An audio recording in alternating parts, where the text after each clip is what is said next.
summer, ice in my heart. Hello, and welcome to The Bard's Tale 4, Barrows Deep. I'm David Rogers, Creative Director at inXile Studios.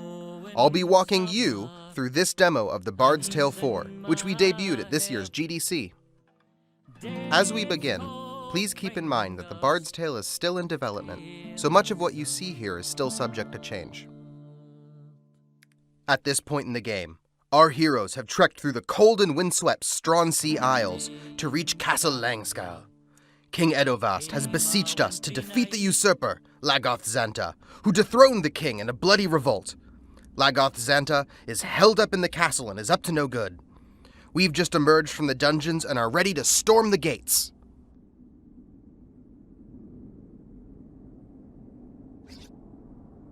Our party is comprised of the heavily armored dwarven fighter, Dalgleish, the bard Fiona, who can drink mystical booze to power her bardic songs, and the magical practitioner, the Green Lady, who might seem frail, but can unleash devastating arcane attacks. Let's be on our way. Langscal's ahead. How about a rhyme, lass, to lift our spirits? Well, I'll do my best. Let's see. To Xanta's lair came heroes fair, to make him weep and cry. Oh, who do I think I'm kidding? We're all gonna die. The gate is locked. Looks like we can fiddle with these old cogs to complete the gear and open the gate. This is just one of the many types of puzzle systems you'll encounter in The Bard's Tale. We use puzzles to lock doors, hide secrets, and disarm traps. Some puzzles like this one block your path, while many others are used to hide secret rooms filled with treasure or alternate routes. With this puzzle solved, I think we're ready to move on.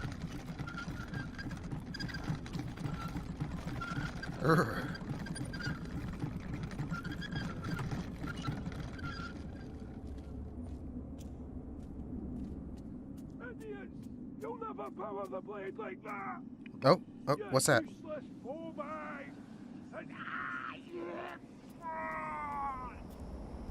What wickedness is this?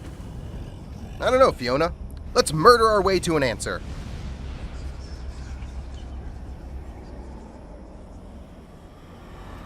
Charge!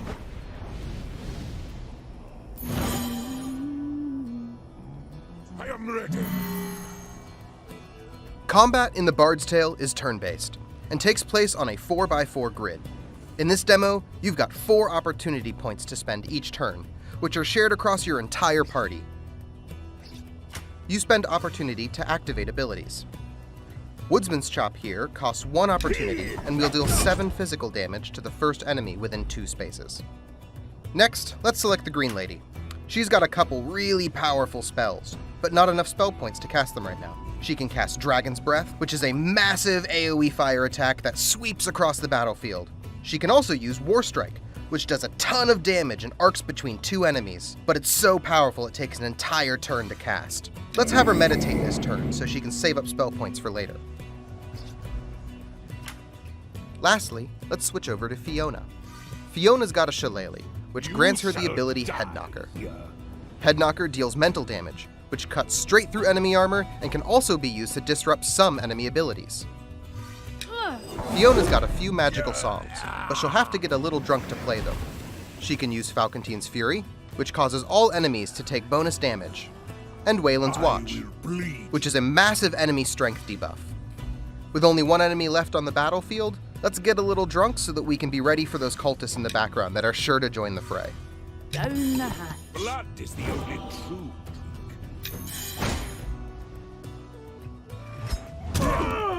Nice! Dalgleish has got armor, so he's the best person to take that hit. Armor's pretty straightforward. It reduces 1 physical damage per point of armor. If you have 5 armor, you ignore 5 physical damage on every attack. Your doom awaits. Wave 2 approaches. Green Lady's now bursting with magic. Let's try her AoE ability, Dragon's Breath. I'll move her up so she can hit both of those enemies in the back. It has a T-shaped targeting pattern, so where she stands when she casts it matters a ton. And with them softened up, We'll use Fiona to finish off that archer and debuff the rest of them with Wayland's Watch, then end our turn. That'll set me up better for next turn. I don't want to take too much damage. What's happened to me?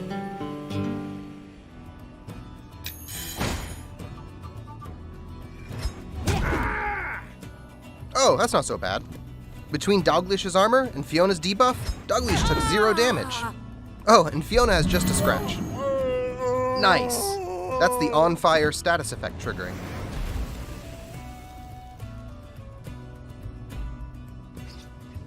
All right, let's polish off this wave. Take a swig of elven wine for some extra spell points, and head knocker this last cultist to death. That's my mean drunk passive in action. Fiona throws her tankard after every drink. Character customization in the Bard's Tale is so deep. So much of the game is about finding cool combos and stacking passives and abilities together to make them stronger than the sum of their parts. Final wave. Now that she's good and drunk, let's bring out the big guns. Fiona will cast Falcontine's Fury for a huge team damage boost. Hitting those Falcontines mark with other abilities will cause them to explode. Next, let's get some damage onto that caster. I'll use Taunt to pull him into position. Cease your blather. Nice! The bonus damage from Falcontine's Fury nearly killed him. Lastly, let's end our turn by meditating for a few more spell points. You gotta invest in the future. Oh, look there! He's channeling something. I think he's trying to gain more spell points.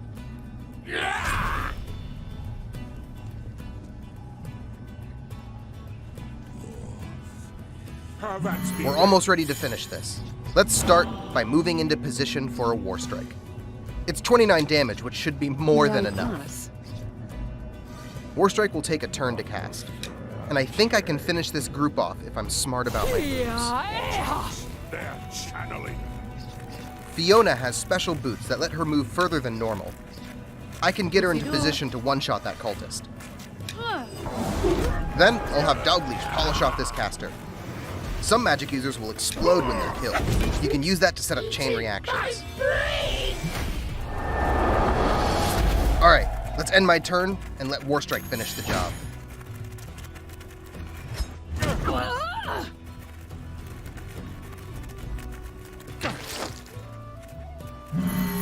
Jen, you see.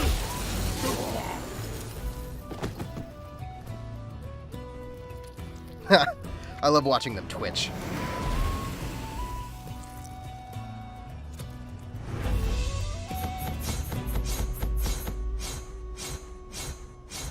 Oh, sweet, sweet XP.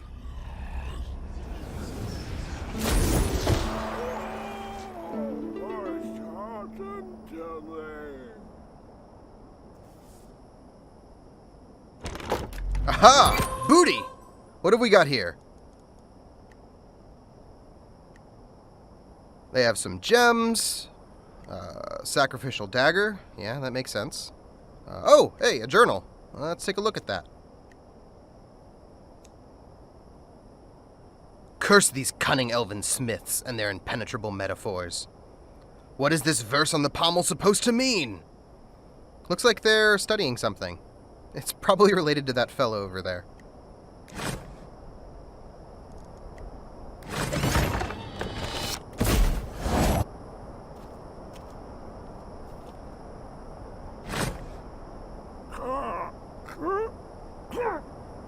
Can you believe this? The idiots didn't even kill me properly. Can't get a good hold of it. Oh, I'd give my right eye for her. What are you looking at?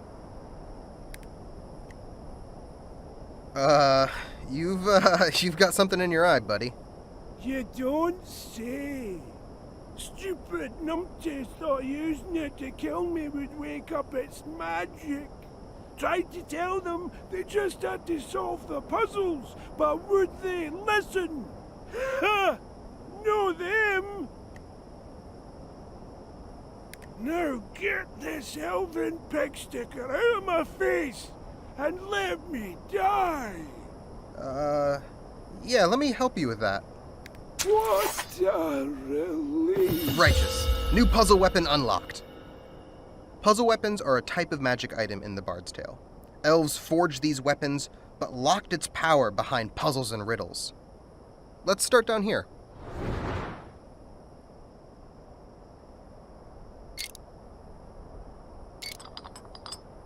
Thy violet hue doth pride imbue, while spiky head fills foes with dread. I think it wants one of these gems I found. I think the violet gem's probably a safe bet here. Boon unlocked!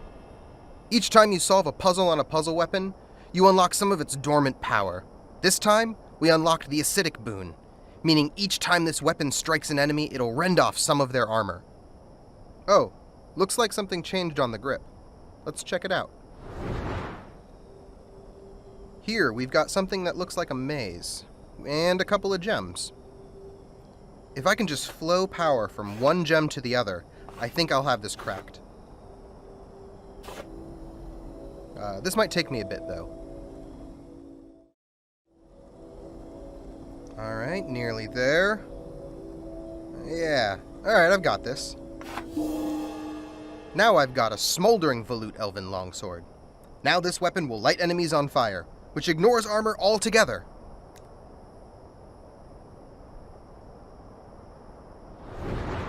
Looks like we've got one more puzzle on this weapon, though.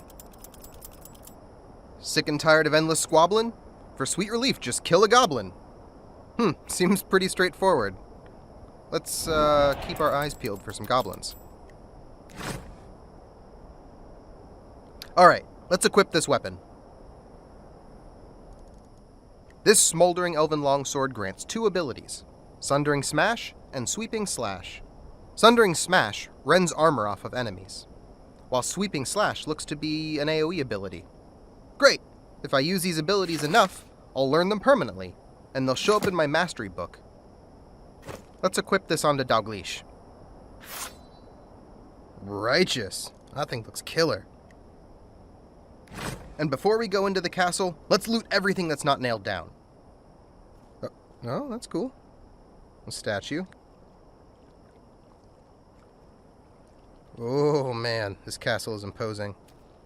And it wouldn't be an RPG without smashing barrels. Oh, a potato. Oh, nice, and a little blacksmith's forge.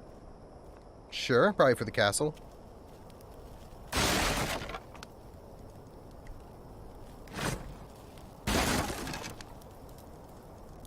Oh, and some haggis, the most Scottish of food. Speaking of, looks like I took a little damage. Let's have some haggis. Each time you eat food, it heals your entire party. You always want to make sure you enter a dungeon prepared with provisions.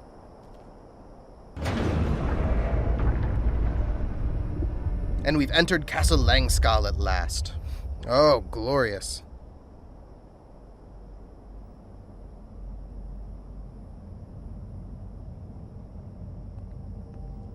Oh, interesting. Wonder what those are for. Oh, cool, another book. Elven weapon lore.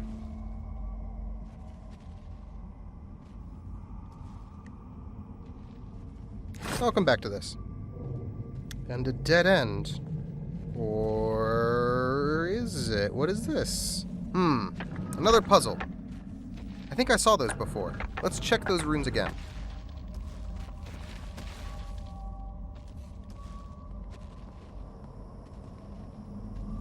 Yeah, definitely what I saw earlier. I think I've got it. Looks like the symbols on the blocks, just sideways.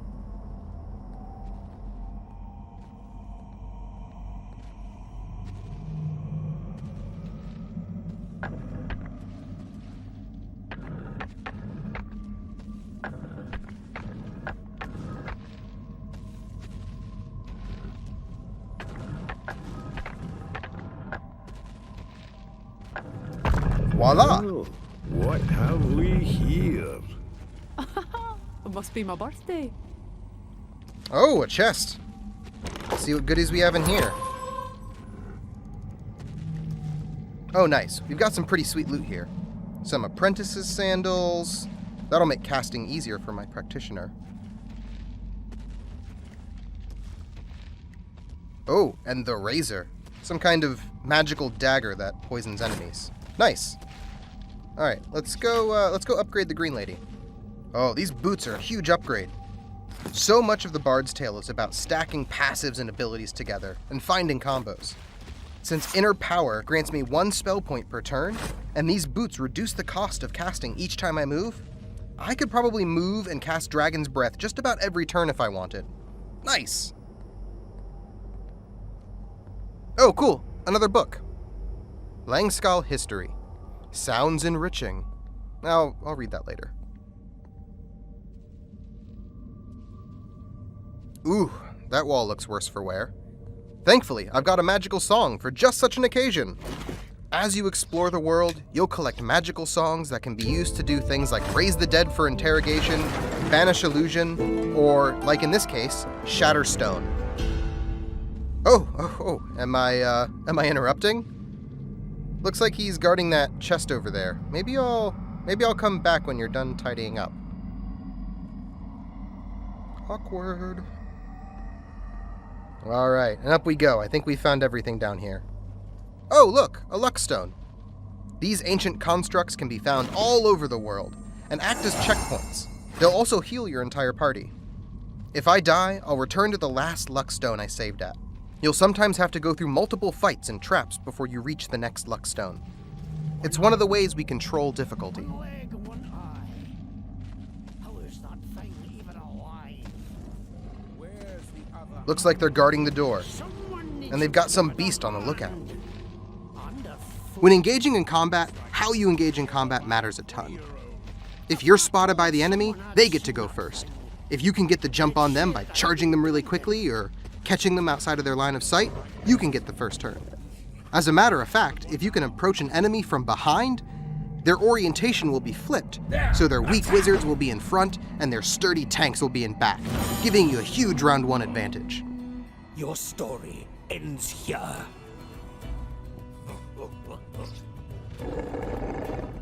Out of my Alright, way. so I've got to watch out I'm here. right here, If Ashawn is fool. focusing on an attack, it's going to take 1 whole turn for him to execute it. I either need to dive out of the way or break his focus with mental damage.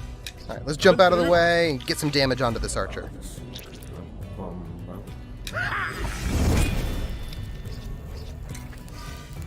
Blood for Blood is the ability I got from my sacrificial dagger. It can target anyone within range, so I can assassinate enemies in the back, but I take damage every time I want to use it. So I really got to be sure it's going to be worth it.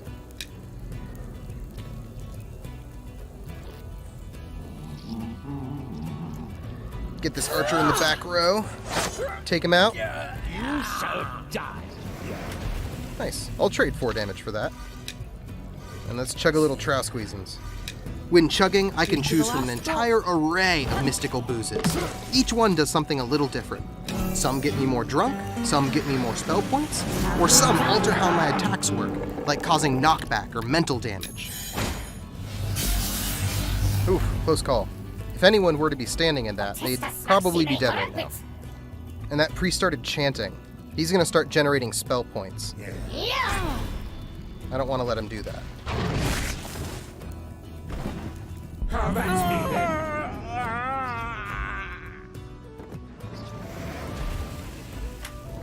Alright, let's lead him with Sundering Smash. See right there? He was lit on fire from the puzzle weapon build.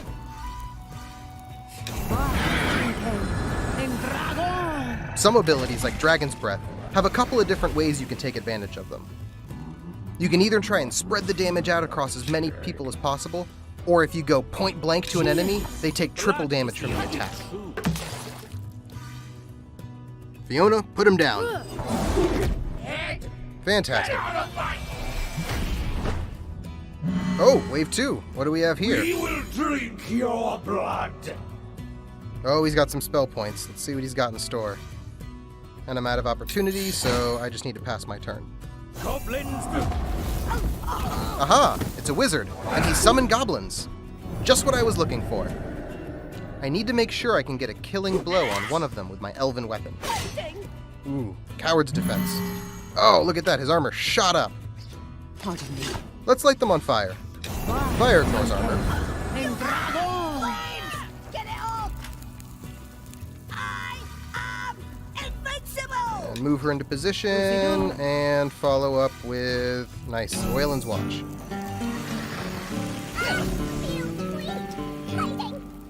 Finish him off with a head nod. Taunt is so useful. It's not just good for controlling where enemies put their damage, but you can also take enemies like the wizard and pull them out of position. You can prey on his insecurities and force him to charge forward recklessly. Without the goblin guarding him, I can get a straight attack directly into him. Stand aside! He retreated behind his minions. That'll make him a little bit harder to hit. Oh, and Taunt's on cooldown, so can't pull that trick again. I'll have to cut through his allies. Fire!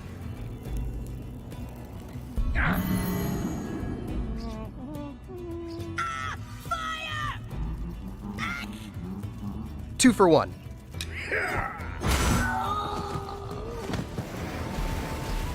Oh, you are worse for wear.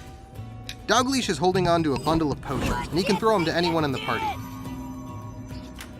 Out of Practitioner, Bard, Rogue, and Fighter, none of them come out the gate as your default healing pattern. But you can teach any of them to craft, and then let them hold on to your potions, and you can throw them around to your allies. What's happened to me?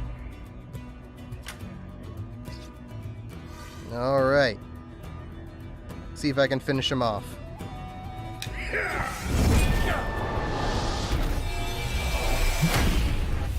Boom! Did it! Whew. 205 XP. Not bad.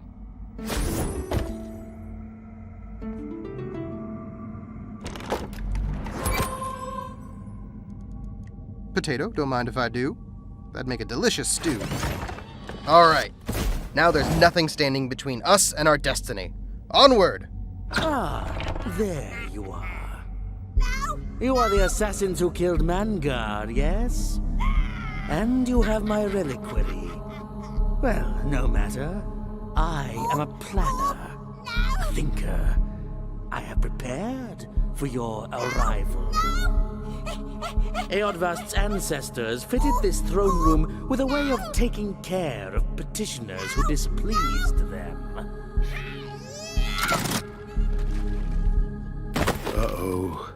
Something's coming. Look at them all! How many of them are there? I stopped counting when I got to 99.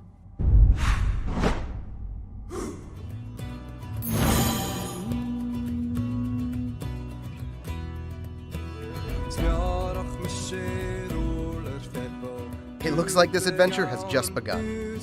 Thanks for watching our in-development preview of The Bard's Tale 4, Barrows Deep. The Bard's Tale 4, Barrows Deep is released later this year on PC, Linux, Mac, and consoles. More info about The Bard's Tale can be found following the link below. Thanks again, and happy adventuring!